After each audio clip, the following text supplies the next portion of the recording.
साथ विदाई करेंगे, माने हम आपको रोकेंगे भी नहीं और जाने के भी कभी नहीं कहेंगे। आप रहो तो जिंदगी भर रहो और जाना हो तो प्रेम से जाओ, प्रेम से जाओ। हम छिपाने की कोई बात नहीं है क्या दादा क्या कहेंगे और क्या नहीं कहेंगे और जाएंगे नहीं, इस सोचने की जरूरत नहीं है। इस प्रकार से आप लोगों की भी ये गारंटी है कि जब तक आप किसी को कोई काम नहीं मिले और काम की अपेक्षा हो तो आप हमसे कहें, हम आपकी पूरी व्यवस्था करेंगे। कब तक? कि जब तक आपको बढ़िया काम नहीं मिल जाता है तब तक। इस दृष्टिकोण से को लक्ष्य में रख करके और एकदम निर्भयता के साथ में आप अपने कार्य क्षेत्र में जाएं, अपना काम करें, उन्नति करें। कोई कष्ट हो हमें बताएं, हम उसका निराकरण करने की कोशिश करेंगे। कष्ट होएगा ही नहीं। जिनवाणी की सेवा करने वाले 5-5 साल तक अध्ययन करने वालों को कभी अवसर आते ही नहीं है हमारा कोई तकलीफ हो। और अपन तो क्रमबद्ध पर्याय वाले हैं, वस्तु के स्वरूप को समझते हैं, वस्तु स्वतंत्र के सिद्धांत को समझते हैं। कोई भी प्रतिकूलता भी आती है तो हमारे हृदय के अंदर आती है तो उसको सहन करने की शक्ति भी हमारे अंदर पहले से मौजूद है। हमने वो विद्या सीखी है, वो ज्ञान सीखा है कि हम कभी भी तकलीफ में मानसिक क्लेश में तो रह नहीं सकते। शरीर की वेदना तो हमारे हाथ की चीज़ नहीं है, लेकिन जो मानसिक चिंतन है वो हमारे हाथ में है।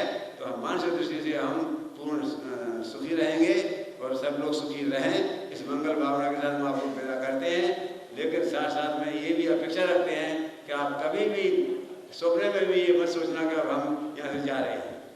आप देह से भले चले जाएं, लेकिन मन से आप जिंदगी भर यहाँ रहेंगे और रहना चाहिए।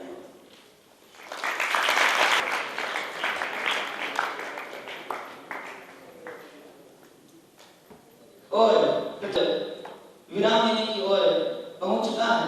उससे पूर्व हमारे आमंत्रित विद्वानों में ही एक बहुत ही महत्वपूर्ण विद्वान हमारे पूर्व अध्यक्ष आदरणीय पंडित प्रवीण जी शास्त्री, वो भी हमारे यहाँ पर उन्होंने हमें यहाँ पर पढ़ाया है और उन्होंने जो संदेश दिया है उस संदेश को कुछ शब्दों में बताने के लिए मैं आमंत्रित दे रहा हूँ। एकच जी को वो आए और उनके बारे में और अपने जो सुझाव है वो यहाँ पर प्रस्तुत करें। भाई एकच जी शास्त्री से थोड़ी सी मिसअंडरस्टैंडिंग होगी, प्रवीण जी का संदेश सुनाने में याद नहीं आया। महान ग्रंथों के नाम हमने बहुत सुने हैं समय सार आदि के, परंतु उन ग्रंथों का सही स्वरूप बताने वाले, उन ग्रंथों को पढ़ाने वाले और हमारे हृदय में उतारने वाले बहुत विरली हैं। उनमें सर्वप्रथम मैं नाम लेना चाहूंगा पूज्य गुरुदेव श्री, उसके बाद दादा द्वय और उसके बाद हम विद्यार्थियों को जिन्होंने समय सार का मर्म बताया। फर्स्ट ईयर तक समय सार के नाम से घबराते थे, कहीं पर वचन करने जाते थे तो मोक्ष प्रकाशक पहला अधिकार अध्ययन का स्वरूप ज्यादा से ज्यादा 6 डाला और भी स्टोपदेश। पर जब उनके मुखारविंद से समय सार का सार समझा, समय सार ग्रंथों की गाथा समझी, तब जाके लगा कि वास्तव में जो समय सार में भगवान आत्मा बताई गई है वह भगवान आत्मा हम हैं। हम ऐसी ही महान मूर्ति का आज शास्त्रीय अंतिम वर्ष वाले एक छोटा सा सम्मान करना चाहते हैं। उन महान मूर्ति का नाम है आदरणीय शांति भाई साहब।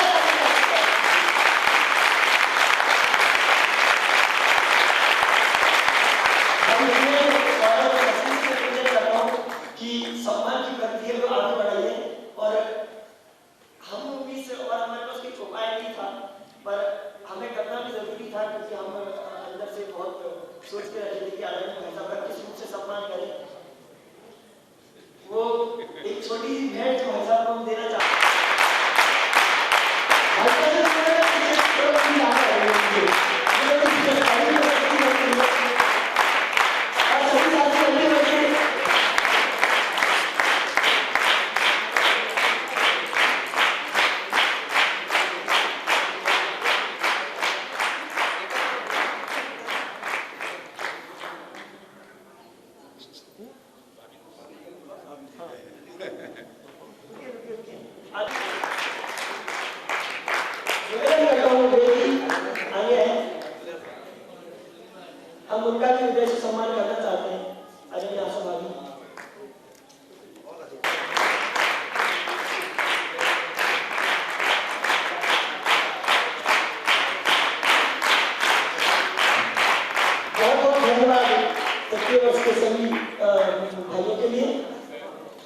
तस्वीर मूर्ति का आकार देने वाले साक्षात मूर्तिकार आप ही हैं। आप समयसार विज्ञ हैं और हमें भी इस योग्य बनाया कि हम समयसार का मंथन कर उसे आत्मसात कर सकें। आपका अभिनंदन करते हुए हम समस्त शिष्य गौरवान्वित हैं। शास्त्री तृतीय वर्ष 30वां बैच दिनांक 1 मार्च 2011। कि वो आए। सम्मान के संबंध में कुछ भी नहीं बोलूंगा, सिर्फ इस प्रथम सत्र की समाप्ति के संदर्भ में हमारा जो टारगेट था 16 विद्यार्थियों के बोलने का, जिसमें से सिर्फ हम 12 विद्यार्थियों को बुला सकते हैं। इसका मतलब 4 विद्यार्थी हमारे पीछे हैं। इतना समय अधिक लगा हमको। अब वो वे भी सभी विद्यार्थी अगले सत्र में बोलेंगे। मैं 6 मिनट का समय आपको दिया था, अब 1-1 मिनट कम होगा, इसलिए आगे भी विद्यार्थी सभी जो भी अपना विषय तैयार किया हो उसमें थोड़ा सा 1 मिनट का और विषय कम करें या टू द पॉइंट बोल करके अपने समय पर पूरा करने का प्रयास करें। और हम सभी ठीक 7:30 बजे यहाँ उपस्थित हो। अभी अतिथियों के विशेष उद्बोधन हमको कम सुनने के लिए मिले हैं, इसलिए इन्हीं विद्यार्थियों के बीच में उन सभी के आशीर्वचन भी हमको सुनने के लिए मिलेंगे। इसलिए हम समय पर आए ताकि सभी को सुनने का सहज और सरल अवसर हम सभी को मिल सके। और बोलने वाले विशेष तौर पर अपने अभी जितने बोले हैं तो समय पर बोला, इससे भी काफ़ी विद्यार्थी सहज बोल सके हैं। तो आगे के सभी विशेष तौर पर ध्यान रखें। और अब यहाँ पर प्रथम सत्र की समाप्ति आदरणीय अध्यक्ष महोदय की आज्ञा के अनुसार हो रही है। उससे पूर्व एक सूचना हमारे आदरणीय अध्यक्ष महोदय, दादा और समस्त विशिष्ट वर्ग, एक हमने विशिष्ट यहाँ पर स्वीट मेमोरीज नाम से जो फोटोज की जो बनाई है उसका अवलोकन आप एक बार अवश्य करें। पहले आदरणीय विशिष्ट अतिथि महोदय, हमारे अग्रज भाई, और बाकी विद्यार्थी भोजन के बाद में देख सकते हैं।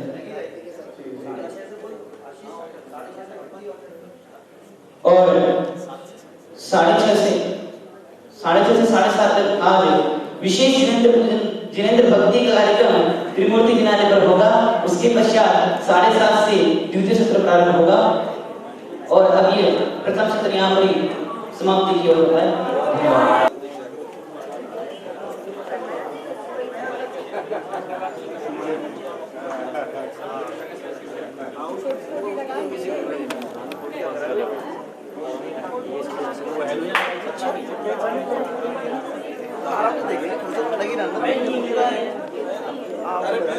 पीयूजी अरे धर्मेंद्र जी से ये तो पीयूजी का पोर्शन है हमारा भी है।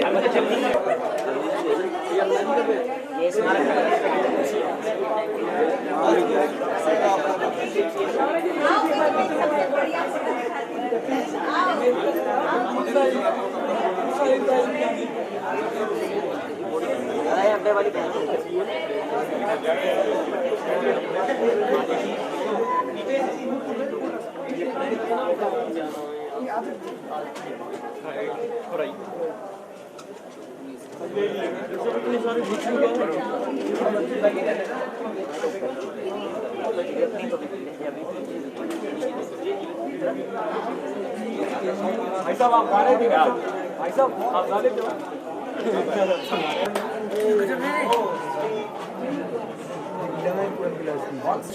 कौन मीटिंग है? कौन सी क्लास की है? कोई तेरी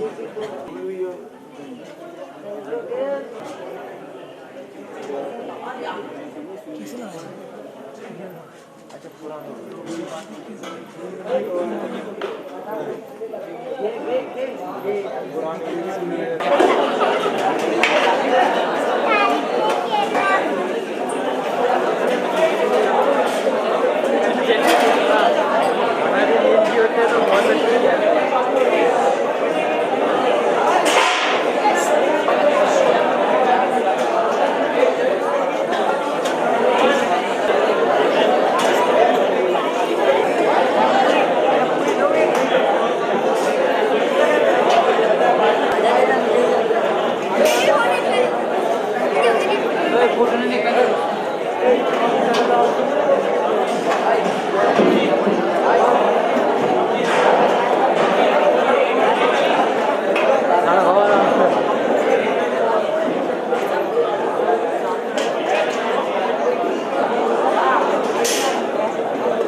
अरे उसका ही खिलाना, अपने खिलाना, उसका एक तो खा गया।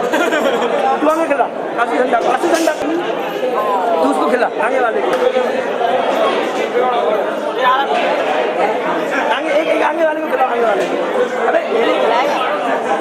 संभव को खिलाओ, संभव का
भैया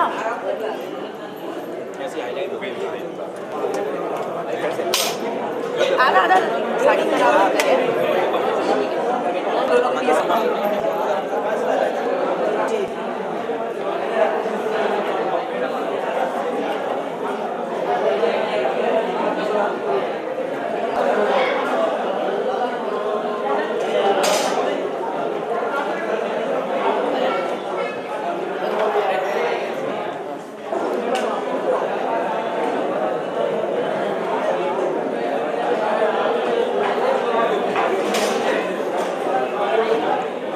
नमो नमो नमो नमो नमो नवकार मंत्र है न्यारा, इसने लाखों को तारा।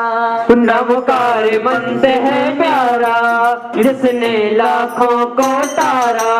नवकार मंत्र है न्यारा, इसने लाखों को तारा।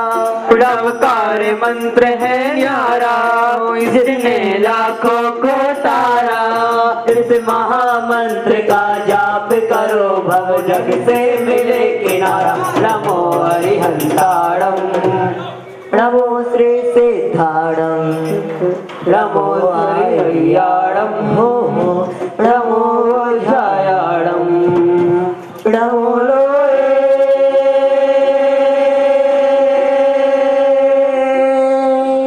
सर्वसाहुणं, नमो लोये सर्वसाहुणं।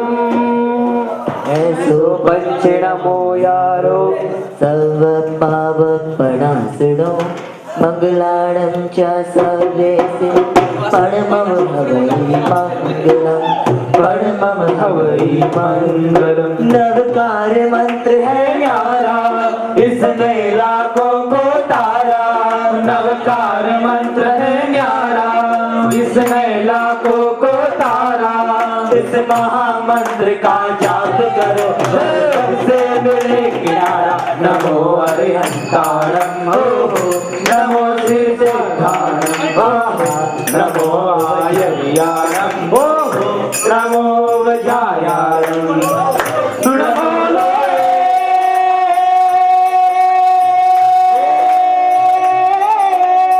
सर्वसाहुरं नमो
तिनकी है कटाकटी, चिन्ह मूरत दृग धारी की मोहे, रीति लगत है अटापटी, चिन्ह मूरत दृग धारी की मोहे, रीति लगत है अटापटी, संयम धर न सके बेसंयम धारन की उर चटा चटी, संयम धर न सके बेसंयम धारन की उर चटा चटी, तासु सुयश गुण की दौलत के लगी रहे नितर टारटी, तासु सुषय गिन की दौलत के लगी रहे नितर टारटी, चिन्ह मूरत दृग धारी की मोहे, रीति लगत है अटापटी, चिन्ह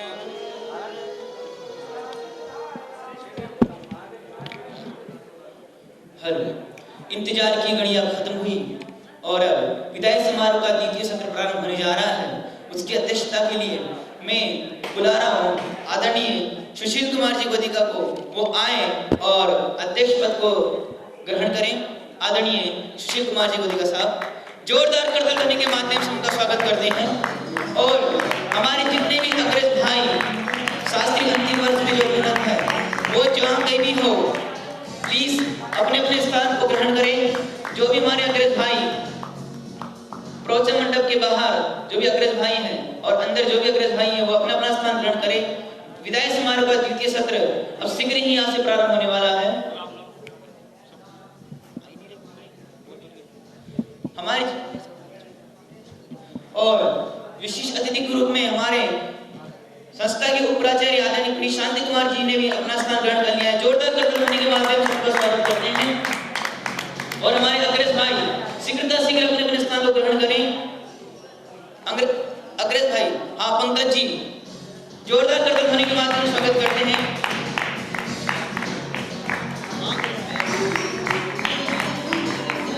एकत्र जी, सनी जी, राहुल जी, जयेश जी, सब अपना अपना स्थान ग्रहण करें। विक्रांत जी, सनी जी, दीपक जी,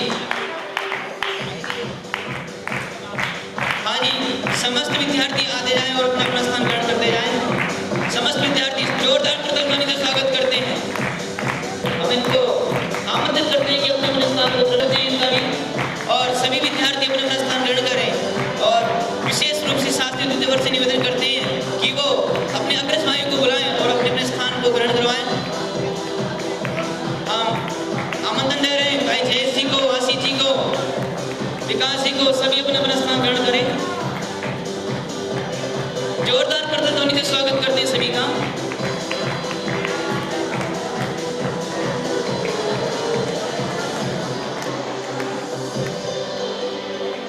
हमारे कार्यक्रम की और विशेष अतिथि भी कुछ ही क्षणों में यहाँ पर बधाने वाले हैं। मुख्य अतिथि भी कुछ ही समय में बधाने वाले हैं। और द्वितीय सत्र के प्रमुख वक्ता, मुख्य वक्ता, अंतर्राष्ट्रीय ख्याति प्राप्त आदरणीय डॉक्टर हुकम संजय भाई भी कुछ ही क्षणों के पश्चात यहाँ पर बधाने वाले हैं। उनका हम परोक्ष रूप से अभी यहाँ पर ताली से स्वागत करते हैं। जोरदार करतल से स्वागत करें। और जो भी भाई बाहर विचरण कर रहे हैं, वो अपना अपना स्थान ग्रहण करें। शास्त्रीय द्वितीय वर्ष में जो भी विद्यार्थी बाहर है और अपना अपना स्थान ग्रहण करें। हमारे पंडित कुनंद जी चाड़ो साहब भी अपना स्थान ग्रहण कर चुके हैं, उनके भी जोरदार करतल से स्वागत करते हैं।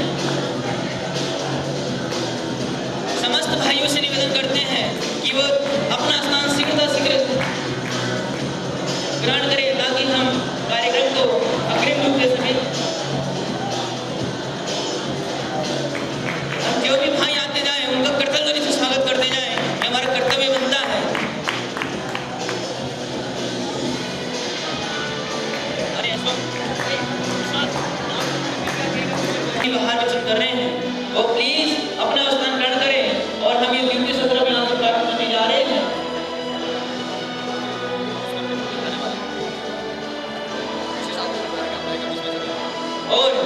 आपको जानकर खुशी होगी कि एक विदाई समारोह के इस क्षण में एक विशेष कार्यक्रम आपको देखने को मिलेगा।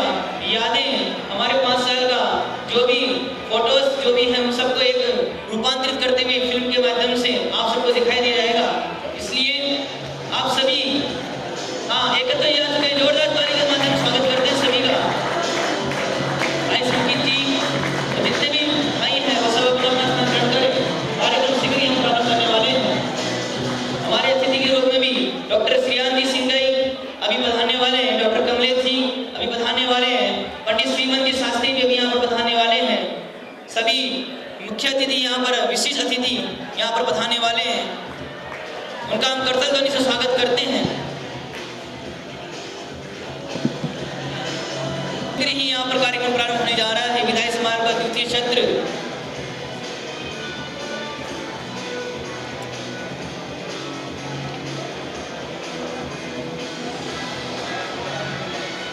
इस कार्यक्रम को शोभास्पद करने के लिए हमारे अध्यात्म रत्नाकर पंडित रतन संजय भाई साहब भी कुछ ही क्षण में पधारने वाले हैं।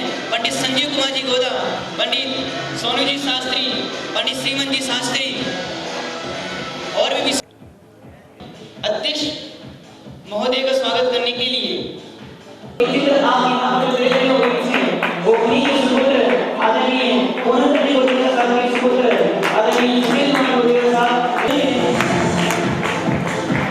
हम पंडित शिव जी शास्त्री से निवेदन करते हैं, पंडित सोनू जी शास्त्री से निवेदन करते हैं कि वो भी अपना स्थान ग्रहण करें और जो भी भूतपूर्व बाहर निकल रहे हैं कृपया वो अंदर आकर अपना स्थान ग्रहण करें।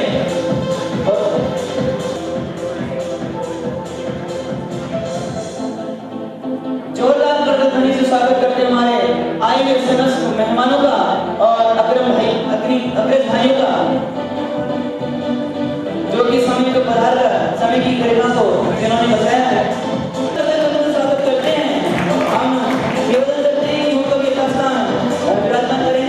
भाई रविंद्र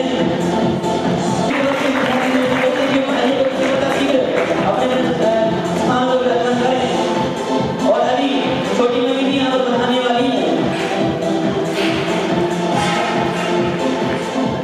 पंडित रतन भाई साहब भी यहाँ पर बढ़ा चुके हैं। स्वागत करते हैं हमारे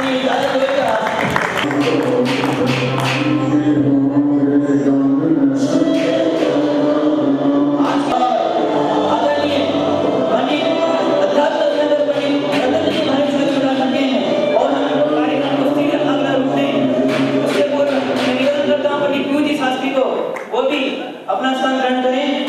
पंडित पीयू जी शास्त्री वो भी अपना स्थान ग्रहण करें और शीघ्र ही कार्यक्रम प्रारंभ हो उससे पूर्व जितने भी भाई हमारे बाहर सादृश्य मात्र ज्योतिर्लिंग सादृश्य है, ये सिंधु है तो हम बिंदु हैं, ये प्रकाश पुंज है तो नन्ही सी किरण। बाबू ने जी की कहा है कि हे ज्ञान पुंज तुमको, हे ज्ञान पुंज तुमको क्या अर्पण कर दूं, मेरी क्या हस्ती जो तुमको अर्पण कर दूं। तुम हो सूर्य कलर के, मैं कण माटी का, तुम ही सागर ज्ञान सिंधु, मैं एक बिंदु सा, मैं एक बिंदु सा। और हमारे समस्त विद्यार्थियों का पुनः हम करतल ध्वनि से स्वागत करते हैं और विशिष्ट अतिथि महोदय का, अध्यक्ष महोदय का और उपस्थित सभी महानुभावों का हम करतल ध्वनि के माध्यम से स्वागत करते हैं और विदाई समारोह का द्वितीय सत्र आगे बढ़ाते हैं। तीर से अब कश्तियां की हो रही अंतिम विदाई, आज लहरों में निमंत्रण उदय से आवाज आई, रोष होगा सागरों में और होगा ज्वार, रोष होगा सागरों में और होगा ज्वार, तूफानों की ओर घुमा दो नाविक निस्पतवार, तूफानों की ओर घुमा दो नाविक निस्पतवार। और ऐसे भाइयों का उद्बोधन और इनके अनुभव सुनने के लिए, इनको आमंत्रण करने के लिए मैं बुला रहा हूँ भाई अशोक को, वो आए और आगे का कार्यभार संभालें। भाई अशोक कार्यक्रम की शोभा को बढ़ाने के लिए आदरणीय डॉक्टर श्रियान जी सिंगाई भी पधार चुके हैं, उनका जोरदार करतल ध्वनि से स्वागत करते हैं। आदरणीय डॉक्टर श्रीयांश सिंगाई, जो कि राष्ट्रीय संस्कृत संस्थान परिसर के अंतर्गत जैन दर्शन विभाग के अध्यक्ष है, सभी हम कर्तन ध्वनि के माध्यम से स्वागत करते हैं।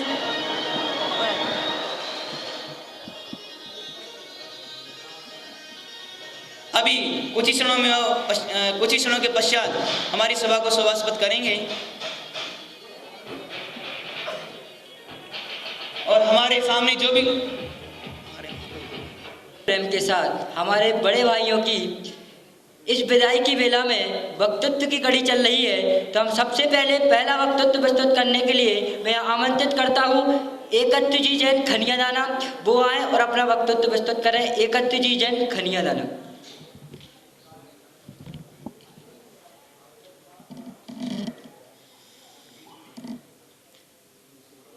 किसी कारणवश वो अभी उपस्थित नहीं है। दूसरे वक्ता के रूप में मैं आवाज दे रहा हूँ सनी जी जैन मोदी, वो आए और अपना वक्तृत्व प्रस्तुत करें। आपके वक्तृत्व का बिंदु है मैं व हमारा महाविद्यालय, यह आपका वक्तृत्व का बिंदु है। ध्यान रखें आपको 5 मिनट की समय सीमा दी गई है। सहपाठीगण, उपस्थित अनुज एवं सभासद, नाम सनी जैन खनियादाना। मैं उस गांव से हूं जहां से लगभग 40 विद्यार्थियों ने शास्त्री पूर्ण कर ली है, जिसकी नींव आदरणीय बाल ब्रह्मचारी पंडित अभिनंदन कुमार जी ने रखी थी और वह परंपरा आज उपाध्याय कनिष्ठ में अध्ययनरत छात्र शुभम जैन तक प्रवाह क्रम से लगातार चली आ रही है। यहाँ आने का क्रम मैं अतीत में ले जाता हूँ कि मैं यहाँ पर आया कैसे। जब कक्षा 1 में मैं चंदेरी में पढ़ता था, बुआ के यहाँ पढ़ा मैं कक्षा 1 और 2, तब मेरी बुआ के 2 लड़के नाम सौरभ जैन और गौरव जैन, तब जब मैंने उनको बस पे चढ़ते हुए देखा तो मैंने बस इतना ही कहा था कि ये जहाँ जा रहे हैं मुझे वहीं जाना है। ये ख्याल में नहीं था कि ये कहाँ जा रहे हैं। धीरे धीरे बड़ा हुआ और पता चला कि ये ऐसी संस्था में पढ़ते थे। अब एक बात ध्यान से सुनना कि होनहार कैसी थी। होनहार ऐसी थी कि मुझे आना यही था टोडरमल स्मारक में। 10th के बाद अपने पास केवल 2 लाइन बचती हैं, एक तो मैथ लाइन और दूसरी साइंस लाइन। अब होनहार की बात कहें या निमित्त की बात कहें कि मैं दोनों में पीछे था। ना मुझे ठीक से मैथ आती थी और ना ही साइंस आती थी। इस कारण से मैं ना मैथ में आगे जा पाया और ना ही साइंस में, और लक्ष्य मेरा केवल एक ही था कि मैं स्मारक में जाके पढूं। 10th एक बार दिया, कम परसेंटेज बने, स्मारक में नहीं लिया गया। पुनः मैंने 10th क्लास की और वहां से जाके फिर मैंने देवलाली में स्मारक में प्रवेश पाया। अनुभव की बात कहें तो दिवाली के 6 महीने, कनिष्ठ उपाध्याय में दिवाली के 6 महीने पूर्व तक, दिवाली तक मैंने दिन गिने कि दीपावली कब आएगी और मैं कब घर जाऊंगा, और आज भी मैं दिन ही गिन रहा हूं कि अब मेरा केवल 1 महीना बाकी है। मतलब ये है कि यहाँ का अनुभव दिवाली के बाद का और यहाँ तक का जितना भी रहा बहुत अच्छा रहा। सीखने की बात कहूँ तो मैंने यहाँ पर एक विश्व की ऐसी विद्या सीखी जिस विद्या के आगे विश्व की समस्त विद्याएं पानी भरती हैं। और मैं बात करूं दादा द्वय की, कि आचार्य अमृतचंद ने एक गाथा लिखी है कि जय जिणमयम पवज्जय तामा व्यवहार निश्चय मुह एक किरण विना छिद जय तित्थम अन्येण उण तच्चम। यदि जिन मत को प्रवर्ताना चाहते हो तो निश्चय और व्यवहार दोनों में से एक को भी मत छोड़ो। यदि निश्चय को छोड़ोगे तो तत्व का लोप हो जाएगा, और यदि व्यवहार को छोड़ोगे तो तीर्थ का लोप हो जाएगा। कहने का मतलब क्या है? आदरणीय बड़े दादा, उनका उपदेश, उनके प्रवचन ऐसे लगते हैं कि जैसे साक्षात तीर्थ हमें कोई उपदेश दे रहा है। उनका आचरण जैसे हमें कोई व्यवहार की सीधी सी क्रिया हमें मिल रही है। ये तो हुआ व्यवहार, ये तो हुआ तीर्थ का उपदेश। और दूसरे हमारे छोटे दादा, जिनके मुख से हमें केवल समाचार, केवल जीव तत्व और भगवान आत्मा की बात सुनने को मिलती है। ये हुई हमारी निश्चय की बात। ऐसे हमारे, यदि तुम भविष्य में आगे बढ़ना चाहते हो तो दोनों दादाओं में से किसी एक भी दादा का हाथ मत छोड़ो। वो जितना हमें परोसते जा रहे हैं सारा आप ग्रहण करते जाइए। और रही बात अनुजों को सीख की, तो अक्सर यह हमारे साथ होता रहता है। किसी महान व्यक्ति ने कहा है, मैंने वाक्य पढ़ा है कि हम लोग इतनी अपेक्षा रखते हैं कि फटे हुए दूध में से हम रबड़ी बनाने की अपेक्षा करते हैं, लेकिन किसी एक व्यक्ति की गलती को देख करके हम उसके सारे जीवन को वैसा का वैसा बना देते हैं। जिनागम में अपने 4 सिद्धांत कहे हैं, 4 अभाव कहे हैं, प्राग भाव, प्रध्वंस भाव आदि। तो मैं आप लोगों से कहना चाहता हूं कि प्राग भाव और प्रध्वंस भाव को हमेशा अपने साथ रखो, उनका चिंतन करते रहो। मान लीजिए किसी से कोई गलती हो गई, आपके दोस्तों में झगड़ा हो गया, गलती हो गई, तो आप उसे प्राग भाव समझ के भूल जाइए कि था जो अब हो गया, अब वह आगे सुधर सकता है। उसकी छवि अपने दिमाग में ऐसी ना बनाए कि वह 12 महीने ही ऐसा रहने वाला है। कुल मिला के मेरा समय भी पूर्ण हो रहा है। स्मारक में मैंने यही सीखा और मुझे एक वह नाम मिल चुका है, एक वह सील मिल चुकी है, एक वह ठप्पा मिल चुका है। जहाँ भी मैं खड़ा हो जाऊँगा मेरे साथ 500 विद्यार्थी खड़े होंगे और मेरे साथ टोडरमल स्मारक खड़ा होऊंगा। अंत में इन साथियों के लिए कुछ पंक्तियां कहना चाहता हूं। मैं वहीं पर खड़ा तुमको मिल जाऊंगा, जिस जगह जाओगे तुम मुझे छोड़कर। जब भी बारिश की बूंदें भिगोएं तुम्हें, जब भी बारिश की बूंदें भिगोएं तुम्हें, सोच लेना कि मैं रो रहा हूँ कहीं। जब भी हो जाओ बेचैन ये मानना, जब भी हो जाओ बेचैन ये मानना, खोल कर आँख मैं सो रहा हूँ कहीं। टूट कर कोई कैसे बिखरता यहाँ, टूट कर कोई कैसे बिखरता यहाँ, देख लेना कोई आईना तोड़ कर। मैं वहीं पर खड़ा तुमको मिल जाऊंगा। और अंत में जितने भी सभा में लोग हैं, मेरे अनुज हैं, मेरे गुरुवरजन हैं, सबके लिए अंत में 4 पंक्तियां कहना चाहता हूँ, बात समाप्त करूंगा। इन सितारों को आंखों में महफूज रख लूं, इन सितारों को आंखों में महफूज रख लूं, बहुत दूर तक रात ही रात होगी। मुसाफिर हैं हम भी, मुसाफिर हैं हम भी, कल इसी मोड़ पर फिर मुलाकात होगी। पधार चुके हैं आदरणीय अजित कुमार जी तोतुका साहब, उनसे भी हम निवेदन करते हैं कि वो भी अपना स्थान ग्रहण करें और हम सब करतल ध्वनि के माध्यम से उनका स्वागत करते हैं कि वो हम अजित कुमार जी साहब से निवेदन करते हैं कि अपना स्थान ग्रहण करें। और उनके स्वागत के लिए मैं आवाज़ दे रहा हूँ, माल्यार्पण कर और तिलक लगाकर स्वागत के लिए मैं आमंत्रित करता हूँ भाई रासुल जैन को, वो आए, उनका तिलक लगाकर स्वागत करें। और भाई अभिजीत पाटिल को निवेदन करता हूं कि उनका माल्यार्पण कर स्वागत करें। भाई अभिजीत पाटिल को निवेदन करता हूं कि माल्यार्पण कर स्वागत करें। जोरदार करतल ध्वनि के माध्यम से उनका स्वागत करते हैं। और इसी कड़ी को आगे बढ़ाने के लिए मैं संचालन सौंप रहा हूँ भाई अशोक को, वो आए। डूब ही जाना ये ना निकल जाए, कुछ इस प्रकार के विचार रखे भाई सनी जी ने। और मैं आगे अपने विचार रखने के लिए बुला रहा हूँ विकास जी को, वो आए और अपने विचार रखें। विकास जी। सिद्धेभ्यो। मंच पर उपस्थित सभी विद्वानगण और सभी साधर्मी जनों को मेरा सादर जय जिनेन्द्र। यहाँ आज हमारी विदाई की बेला है और मुझे कुछ बोलना है। 5 साल का अनुभव इन 5 मिनटों में तो मैं नहीं कह सकता, क्योंकि मेरे साथ बहुत सारा अनुभव जुड़ा हुआ है। मेरे आने की बात कहूँ तो मेरी आने की प्रेरणा स्रोत रही है बड़ी मम्मी और आदरणीय पूनम चंद जी छाबड़ा साहब। इनने मेरे से डायरेक्ट तो आने को नहीं कहा, लेकिन बड़ी मम्मी ने मेरी ताई जी से कहा था विद्यालय के बारे में, और आदरणीय छाबड़ा जी ने भी मेरे परिवार वालों से कहा था, और इसकी वजह से मुझे स्मारक आने का मौका मिला। तो ये दोनों ही मेरी प्रेरणा के स्रोत रहे। दूसरी चीज कि मैंने स्मारक से क्या प्राप्त किया। मैं स्मारक से प्राप्त करने में मैंने बहुत कुछ प्राप्त किया है, उसके दो भाग हैं।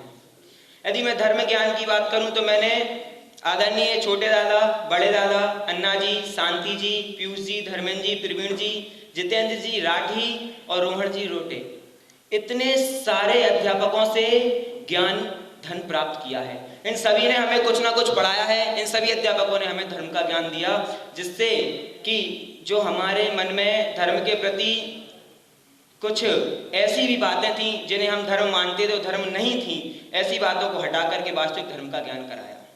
और दूसरा ज्ञान था कर्म ज्ञान, व्यवस्थित व्यवस्था कैसे करें। और व्यवस्थित व्यवस्था करने के लिए मुझे दो ही लोगों से प्रेरणा मिली, आदरणीय सुल्तान प्रकाश जी भारिल साहब और पीयूष जी शास्त्री। इन दोनों भाई साहब ने मुझे पूर्ण रूप से व्यवस्थित व्यवस्था करने के लिए हर तरीके से सीख दी और मेरा साथ दिया। और इन धर्म ज्ञान और व्यवस्थित कर्म ज्ञान दोनों के लिए मैं आदरणीय सभी का बहुत बहुत धन्यवाद ज्ञापित करता हूँ। तीसरी चीज, मैं मेरी क्लास वालों के साथ कुछ बात शेयर करना चाहता हूँ। दो चीज होती हैं, जब भी कोई तरक्की के मार्ग पे बढ़ता है या कोई सफल होता है तो दो प्रकार के व्यक्ति उसके साथ होते हैं। एक वो व्यक्ति होते हैं जो उसका हाथ पकड़ के उसे ऊपर ले जाते हैं, और एक दूसरे वो व्यक्ति होते हैं जो उसे खींचते हैं और वो ज्यादा जोर लगाता है तो ऊपर की ओर खींचा चला जाता है। मेरे साथ दोनों ही प्रकार के व्यक्तियों का सहयोग रहा। मेरी क्लास में मैं पूरे 30 के 30 लड़कों का, मेरे सभी सहपाठियों का दिल से बहुत आभार व्यक्त करता हूं कि आज मैं जो भी हूं। मैं जब कनिष्ठ में यहाँ आया था तो मुझे याद है कि पहली गोष्ठी मुझे 5 मिनट बोलनी थी, मैं सिर्फ 3 मिनट बोल के चला गया था। और उसके बाद वरिष्ठ से लेके फाइनल तक लगातार 4 साल गोष्ठी में बोला भी हूँ और 4 साल मैंने इस गोष्ठी में अपना नंबर भी लगाया है। और इतनी सारी जो प्रगति हुई उसमें मेरी क्लास वाले बहुत सहयोगी थे। इसके बाद चौथा पॉइंट होता है कि मैं तो सफल हो गया, मुझे जो कुछ करना था मैंने स्मारक में कर लिया, लेकिन अब मेरे अनुज क्या करेंगे। तो मैं आप लोगों के लिए कुछ बातें या प्रेरणा देना चाहता हूँ। सबसे पहली चीज, कोई भी यूनिवर्सिटी हो, कहीं भी हो, यदि वो यूनिवर्सिटी सक्सेस है तो उसकी कोई ना कोई नींव या उसकी कोई ना कोई आधारशिला होती है। हमारे स्मारक में जितने विद्वान निकलते हैं उनकी ट्रेनिंग जो है वो ट्रेनिंग 3 प्रकार से होती है, और जो तीनों प्रकार की ट्रेनिंग अच्छे से करता है वो सफल होता है। हम पढ़ते हैं, प्रवचनों में सुनते हैं, लेकिन उसकी पहली ट्रेनिंग होती है लिखित परीक्षा। यदि हम अच्छे से पढ़ के लिखित रूप से अच्छे से लिखते हैं तो हमारे मार्क्स भी आते हैं और हमारा ये भी पता चलता है कि हमारी लेखन प्रक्रिया कितनी अच्छी है।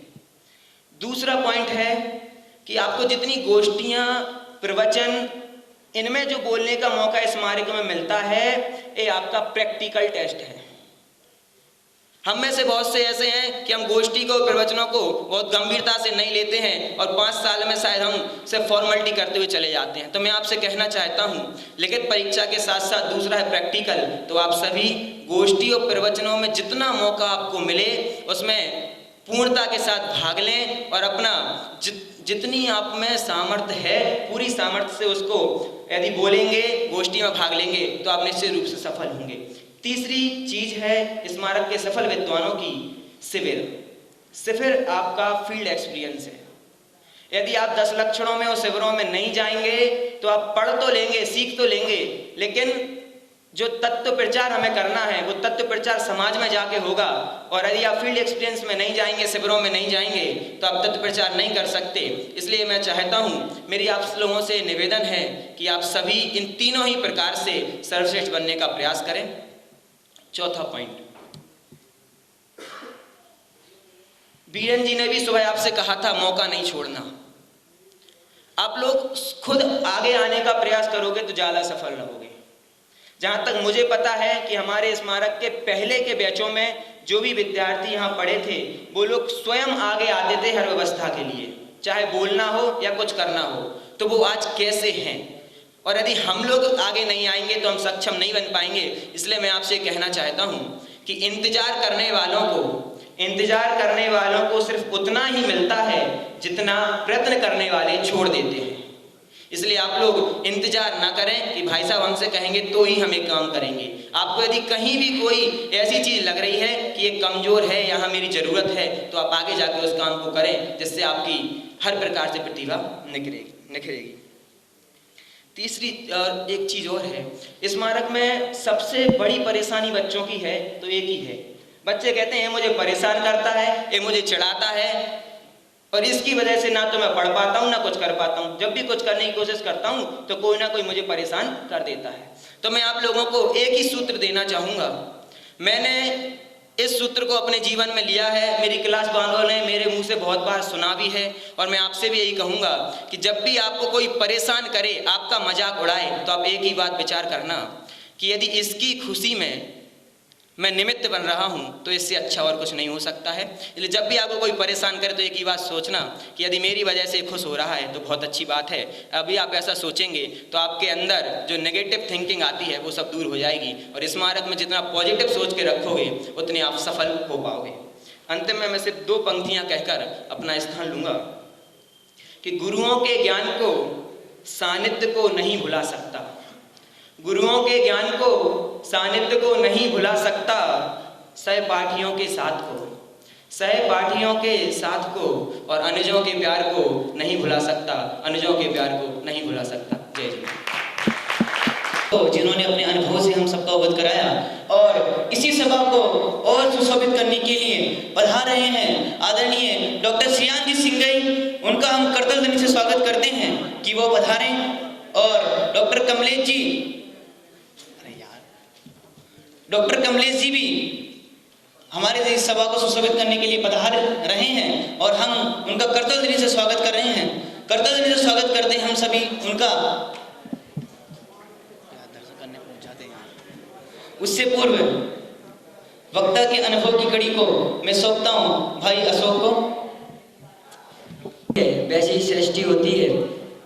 तुम्हारी स्मारक के प्रति कैसी थिंकिंग है? यदि तुम पॉजिटिव सोचते हो तो तुम्हारी पॉजिटिव थिंकिंग रहती है, यदि तुम नेगेटिव सोचते हो तो नेगेटिव थिंकिंग रहती है। इस प्रकार के ऐसे विचार व्यक्त किए विकास जी ने। मन में है बात तो छुपाइए नहीं, देखे हैं ख्वाब तो भुलाइए नहीं, आज नहीं तो क्या मंजिल तुम्हें ही मिलेगी, हौसले हैं तो दुनिया तुम्हें ही गिनेगी। इस प्रकार के भाव व्यक्त किए विकास जी ने। और वक्ता की कड़ी को आगे बढ़ाते हुए मैं अब विचार रखने के लिए बुला रहा हूँ भाई मोहित जी को, वो आए और अपने विचार रखें। भाई मोहित जी।